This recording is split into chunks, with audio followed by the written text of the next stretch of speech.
Hello बच्चों, तो आप लोगों को ये वीडियो अगर मिली है और अगर आप इसको देखने आए हो तो जरूर तुम्हारा टारगेट नीट को क्लियर करना है। नीट 2025 तुम हर हाल में क्रैक करोगे, लेकिन उससे पहले कुछ चीजें हम आप लोगों के साथ डिस्कस करेंगे और वो डिस्कस करना जरूरी है। चाहे आप अपनी बड़ी बहन समझ लो, टीचर समझ लो, जो आपको ठीक लगता है वो समझ लो। लेकिन आप लोगों को बता देती हूँ कि किसी भी एग्जाम को क्रैक करने से पहले क्या माइंड सेट हो। देखो, अगर आप लोग ये वीडियो देख रहे हो तो कहीं ना कहीं आप लोगों का एम है नीट को क्रैक करना। नीट 2025 को अगर आप क्रैक करना चाहते हो तो कुछ चीज़ें आप लोगों को ध्यान में रखनी पड़ेंगी। उसके लिए ना मैं केमिस्ट्री की भी स्ट्रैटेजीज डाल रही हूँ, आईआईटी की भी मैं ऑलरेडी अपलोड कर चुकी हूँ। लेकिन आज मैं कुछ ना पर्सनल चीज़ें जो होती है ना एक स्टूडेंट लाइफ में, जो हमारे दिमाग में चलती हैं, जो हमारे दिमाग में होती हैं, जो कोई बताता नहीं है, वो पहले शेयर करूँगी। उसके बाद में ये जो आज का कुछ जो मैं लेके आई हूँ रोड मैप, वो आप लोगों के साथ में शेयर करूँगी। देखो बच्चों, आपने नीट बाय चॉइस, आपकी खुद की पसंद है और खुद की पसंद को पूरा करना किसका काम है?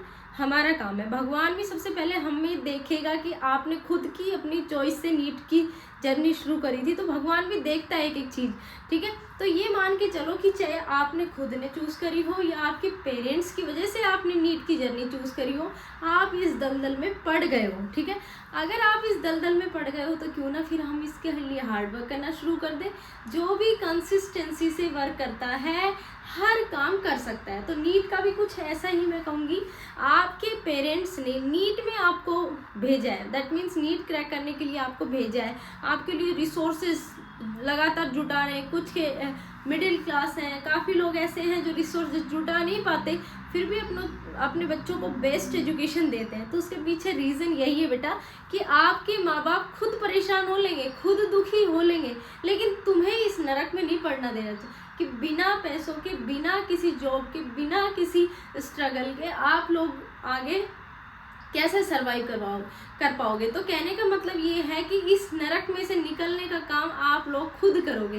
और वो कैसे करेंगे? अभी सिर्फ हमारे पास में 11th-12th क्लास है, तो अभी जो हमारा स्ट्रगल है ना वो इतने तक का ही है। जैसे अगर आपने मान लो नीट नहीं किया और 12th के बाद में फिर कुछ और सोच लिया कि भाई करना चाहिए नहीं करना चाहिए, यहाँ तक सोचते, 12th के बाद में अलग स्ट्रगल बढ़ जाते हैं। तो कहने का मतलब ये है, स्ट्रगल तो ज़िंदगी में एक बार करना ही करना है, तो क्यों ना नीट के साथ ही कर लिया जाए। तो माइंड सेट से कैसा भी हो, चाहे आप किसी भी रीज़न से नीट में पड़ गए हो, अपने माँ बाप के लिए चाहे किसी के भी लिए, खुद के लिए इस नरक से बाहर निकल जाओ।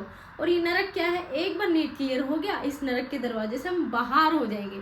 ठीक है, तो एक 3 इडियट मूवी का डायलॉग है, जाने नहीं देंगे जाने लगा देंगे। तो मुझे उम्मीद है आप लोग ना बिल्कुल भी हार नहीं मानने वाले और इस बार बिल्कुल जान लगा दोगे, अपना 100% आप दोगे। ठीक है बच्चों, देखो ये सब चीज़ें थी जो मेरी खुद की कुछ पर्सनल ओपिनियन थे, मैंने आपको शेयर करने थे, मैंने कर दिए।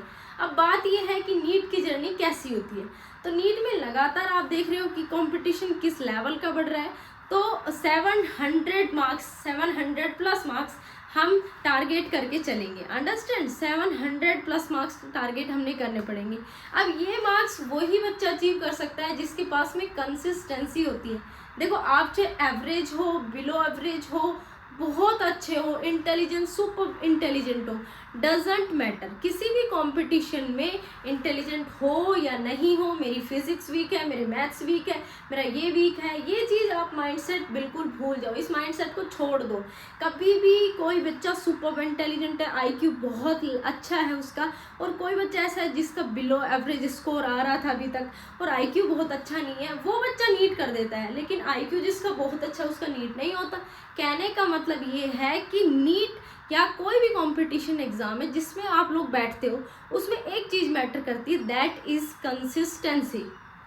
ठीक है, तो जैसे 6 घंटे की तुम्हारी रेगुलर क्लासेस हैं, 6 से 8 घंटे की जो रेगुलर क्लासेस हैं, उसके अलावा जो आप सेल्फ स्टडी में टाइम लगाते हो 4 से 6 घंटे, 6 घंटे से ज़्यादा निकल भी नहीं पाते जब क्लासेस लेते हैं। तो ये जो बच्चा करता है self study plus classes, that means 6 से 12 घंटे जो रेगुलर पढ़ता है, कंसिस्टेंसी के साथ में जो पढ़ता है, उसका हर हाल में नीट क्रैक होता है। ठीक है, तो अब आगे मैं आप लोगों को बताना चाहती हूँ कि नीट की जर्नी आपने कैसे शुरू करनी है। तो अभी तक अगर आप बिल्कुल माइंडसेट में लेके ही नहीं बैठे थे कि हम कहाँ से शुरू करें, कैसे शुरू करें। तो भाई सबसे पहले एक प्लानर बना लो अपना। अभी बैठे हो, कॉपी पेन पकड़ो, उठाओ और लिखना शुरू करो। एक प्लान बनाओ खुद का। तो डेली तुम्हारा प्लानर तैयार होना चाहिए कि मुझे कल से इतना करना है, यहाँ से 2 घंटा ये पढ़ना है, 2 घंटा ये पढ़ना है, 2 घंटा ये पढ़ना है, अगर आप डमी स्टूडेंट हो, ठीक है। दूसरी बात, आप डेली प्लानर बनाने के बाद में जैसे ही जिस भी टीचर से आप पढ़ रहे हो, अगर आप ऑफलाइन इंस्टीट्यूट में जा रहे हो तो उनके प्रॉपर लेक्चर को मिस नहीं करना है, ठीक है। उनकी क्लासेस लीजिए। लेक्चर में जब भी बैठे हो, चाहे आप घर बैठ के पढ़ रहे हो, प्रॉपर नोट्स बनाओ। फिजिक्स, केमिस्ट्री, बायोलॉजी की खुद के नोट्स बनाओ, किसी दूसरे के नोट्स पर डिपेंड मत रहो, ठीक है। जो भी तुम्हें डीपीपी मिल रही है, ये एक ऐसा इंपॉर्टेंट पॉइंट है। बच्चे नोट्स बना लेते हैं, रिवाइज करते रहते हैं, लास्ट में जब पूरे एमसीक्यूज एक साथ आते हैं तो सोल्व नहीं होते। तो जो बच्चे डीपीपी को मिस करते हैं उनके नहीं होते। तो डीपीपी जरूर करो। जो भी 10 से 20 क्वेश्चन तुम्हें मिल रहे हैं वो डेली बेस पे उसको सोल्व करो। उसको करने के बिना आप सोओगे भी नहीं, समझ में आ गई बात। उसके बाद में जो भी तुम्हें दिन में करवाया था, जैसे जो भी तुम्हारी पढ़ाई हुई है, उसको दोबारा से रिवाइज करो। 10 मिनट दो, रिवाइज करो। कोई ऐसा टेस्ट जो तुम्हारा कोचिंग में कंडक्ट हो रहा है या फिर तुम्हारा किसी तरह से तुम खुद टेस्ट ले रहे हो, तो उस टेस्ट को दे करके देखो, उससे तुम्हें कॉन्फिडेंस आता रहेगा। और लास्ट में तुम ये एनालिसिस करो कि आज जो या फिर जो हमने पढ़ा था उसमें हम कहाँ तक पहुँच पाए। कहने का मतलब ये है कि ये इतना आसान नहीं है जितना हमें दिख रहा है। बोलना बहुत आसान होता है कि पहले लेक्चर लो, नोट्स बनाओ, डीपीपी सॉल्व करो, CW रिवाइज करो और उसके बाद में टेस्ट देके एनालिसिस करो। दिखने में बहुत सिंपल लग रहा है, बट मैं सच्ची बता रही हूँ बेटा, इसमें से कुछ ही बच्चे जो अभी भी देख रहे हैं उसमें से कुछ ही बच्चे ये कर पाएंगे, और जो करेगा उसका नीट भी हर हाल में होगा, ठीक है। कहने का मतलब ये है कि कुछ चीज़ें आप लोगों को आपके साथ में करनी है। भूल जाओ 6 महीने कौन है, किसी को नहीं जानते। अपने पेरेंट्स के लिए और खुद के लिए 6 महीने मेहनत करनी, ठीक है। 6 से 8 महीने की मेहनत है, उसके बाद में पूरे फिर आगे जिंदगी मौज मस्ती ही करनी है, ठीक है। अब जैसा मैं आप लोगों को बता देती हूँ कि मैं केमिस्ट्री की अलग अलग स्ट्रेटेजी डालती हूँ, तो आज भी कुछ टिप्स जो है मुझे बताने चाहिए, क्योंकि अभी नीट की जर्नी मुझे तुम्हारे साथ शेयर करनी है कि 25 की जर्नी तुम्हें कैसे शुरू करनी है। तो उससे पहले मैं कुछ चीज़ें बता देती हूँ। केमिस्ट्री के 3 पार्ट है, फिजिकल, इनऑर्गेनिक और ऑर्गेनिक। तो जो भी इनऑर्गेनिक केमिस्ट्री है उसमें पीरियोडिक टेबल और केमिकल बॉन्डिंग को मिस बिल्कुल नहीं करना है। ये हार्ट होता है केमिस्ट्री का, मतलब इसको हम केमिस्ट्री का दिल बोलते हैं, ठीक है। अब बात ये है कि इनऑर्गेनिक केमिस्ट्री जब भी आप करो तो वो कहाँ से करो। तो हम सबसे बड़ी गलती जो करते हैं वो एनसीईआरटी को मिस करके करते हैं कि एनसीईआरटी नहीं पढ़ेंगे। नहीं, जैसे बायोलॉजी के लिए एनसीईआरटी कंपलसरी है, वैसे हमारी इनऑर्गेनिक के लिए एनसीईआरटी कंपलसरी है। इसके बिना आप कहीं और मॉड्यूल पढ़ो, कुछ भी पढ़ो, डजंट मैटर, वो आपकी एक्स्ट्रा चॉइस है। आपके पास ज़्यादा टाइम है तो पढ़ लो, बट एनसीईआरटी इज सफिशिएंट। लेकिन बात यह है कि एनसीईआरटी में बहुत सारे क्वेश्चंस हमें उस लेवल के मिलते नहीं है। तो कुछ कोचिंग्स के मॉड्यूल, जिस भी कोचिंग को आप फॉलो कर रहे हो, सिर्फ मॉड्यूल के क्वेश्चंस को सॉल्व करो, ठीक है। मैंने सिर्फ बोला है क्वेश्चन को सॉल्व करो, ठीक है। अब बात यह है कि ऑर्गेनिक केमिस्ट्री, जैसे मैंने कल जेईई की इसमें स्ट्रैटेजी में बताया था ऑर्गेनिक केमिस्ट्री की क्या अप्रोच होनी चाहिए पढ़ने की, वही सेम नीट के लिए भी रहेगी। तो ऑर्गेनिक केमिस्ट्री में 11th क्लास के IUPAC, GOC, आइसोमेरिज्म, ये टॉपिक 11th क्लास के बेसिक टॉपिक हैं, इनको पहले से कर लीजिए, ठीक है। उसी के बाद में आपके जो भी चैप्टर्स हैं जो 12th में आते हैं वो सारी चीज़ें आपने कवर करनी है। अब बात ये फिजिकल केमिस्ट्री। अब हम जब नीट की प्रिपरेशन करते हैं तो हम सोचते हैं कि हमने बायो इसीलिए तो ली है कि हमारी मैथ्स वीक थी, लेकिन ऐसा नहीं है। फिजिक्स को देख करके घबराना नहीं है, वैसे फिजिकल केमिस्ट्री को देख कर भी नहीं घबराना है। फिजिकल केमिस्ट्री में होता क्या है, बेसिक मैथ्स की आपने रिक्वायरमेंट होती है। बेसिक मैथ्स में जो भी चीज़ें आती हैं वो आपको आनी चाहिए। तो मैथमेटिकल अप्रोच अगर बढ़ाओगे, है ना, बार बार में क्वेश्चन सॉल्व करके देखोगे, चीज़ें सॉल्व करोगे, तो डेफिनेटली अप्रोच तो बढ़ेगी। मैथमेटिकल अप्रोच आपने बढ़ानी है। अब कई बच्चे क्या करते हैं, ये सोचते हैं कि प्रीवियस ईयर क्वेश्चन देखा, सीधा न्यूमेरिकल करने लग गए।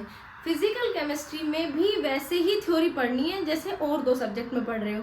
पहले थ्योरी पढ़ोगे, कंसेप्ट को समझोगे, कंसेप्ट को कवर करोगे, उसके बाद में न्यूमेरिकल को सोल्व करोगे, उससे पहले नहीं, ठीक है। क्योंकि अभी जो 2020 से 24 के बीच में जो पेपर आ रहे हैं उनका लेवल जो है थोड़ा सा हम कह सकते हैं ईजी है, बट अब जो पैटर्न आएगा मोस्टली चांस ऐसे हैं 2016-17 ये वाले जो क्वेश्चन पेपर्स हैं इनको उठाओगे, इनसे आपको पता चलेगा, ठीक है, कि इनका क्या लेवल था। उस लेवल का शायद 2025 में पेपर फिर से रिपीट हो सकता है उस लेवल का। तो कहने का मतलब ये है कि पहले ऐसे क्वेश्चंस आते थे कि थ्योरी से भी न्यूमेरिकल से भी। अभी आपने सिर्फ ये नहीं करना है कि फॉर्मूला शीट बनाई, फॉर्मूला शीट को सीधा रिवाइज किया, नहीं, आप उसकी थ्योरी भी पढ़ोगे, फॉर्मूला शीट बनाओगे, फिर न्यूमेरिकल करोगे। सारे पार्ट इक्वली डिस्ट्रीब्यूटेड होने चाहिए, सारी चीज़ उतनी इंपॉर्टेंट होनी चाहिए फिजिकल केमिस्ट्री की अप्रोच लगाते टाइम। तो बेटा मुझे आप लोगों से उम्मीद है कि आप इस बार 2025 नीट को क्लियर करोगे, इसको जाने नहीं दोगे। और भी ऐसी बेहतरीन स्ट्रैटेजीज जो भी नीट की चीज़ें हैं मैं आप लोगों के साथ में शेयर करूँगी। आप लोगों को कैसा लगा और कौन कौन बच्चा नीट 2025 के लिए तैयार है, ये मुझे कमेंट बॉक्स में कमेंट करके बताएं कि यस वी आर रेडी। ठीक है, थैंक्स फॉर वॉचिंग बेटा।